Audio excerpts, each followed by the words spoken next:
Welcome back to Dukascopy TV. I'm Elaine Stenson. I'm joined in the studio now by Daniel Glasner, who's Managing Director with Action Finance here in Switzerland. He's joining me now to discuss the profession and the challenges facing independent financial advisors. Daniel, you're very welcome to the studio. Thank you very much for the invitation. Great. So can you briefly tell me a bit about the independent financial advisor profession here in Switzerland? We have about 3,500 companies that are under the surveillance of FINMA indirectly through self-regulatory organizations, maybe 20,000 people altogether in Switzerland. Okay, and where does the clients keep their assets? Clients keep their assets at the banks in Switzerland or abroad. So is it better for a client to have access to an independent financial advisor or to deal with a bank directly? It is much better to have access directly to an IFA because they will have less conflict of interest. The client will have someone to talk to, and will have someone like an attorney who would know most of his life and will ask for a specific service. If you go to a larger bank, you'll have maybe many people, many products, and you will not necessarily know if it's in your interest or interest of the bank that you are a client of. But isn't it the same with a financial advisor? Because banks are subject to certain regulations and have to conform. How can one check the legitimacy of an independent financial advisor? You're right. It is big IFAs may have the same problems like the banks, but most of the IFAs are not this size. So that's why it will be a much easier way to analyze if there is a conflict or not. Okay, and how will the restructuring of banks in Switzerland have an effect on independent financial advisors?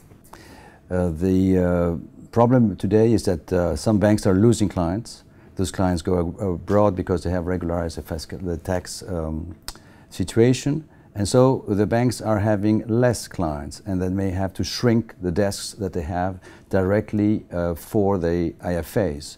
That means also that you have to concentrate. Instead of having 10 clients in 5 different banks, you'd have 10 clients in 2 or 3 different banks, and then it will be better and more administratively efficient. Okay. And can you tell me a bit about the cross-border implications, the new tax and regulatory environment? What impact will this have on independent financial advisors? The regulation is really changing drastically. We have on one side FATCA, we have another way the better protection of the client, having to have a profile, knowing exactly what size he has on all part of his life. And so we are now obliged to copy MiFID or to copy some regulation that is intensive and is not necessarily for the better of the client. Is there some sort of format or platform where independent financial advisors can come together to create a lobby group? This is the nightmare of me as a past chairman of an association. Independent financial advisors are mostly independent. They don't really care about the neighbors. And so to bring them together, I don't know how to do it. I've been trying to do so. And we need really to have an association that will have to be able to fight as a single fighter against the banks and other lobbies. Why is it so necessary to have a lobby group like this? Is it for the independent financial advisors or for the good of the clients? It is, first of all, if we don't have clients, we don't have any profession. So first of all, we always have to react in favor of the client. But the situation is like, the law has changed. In 2007, I was able to push the status of the IFA into a qualified investor. We have lost this year.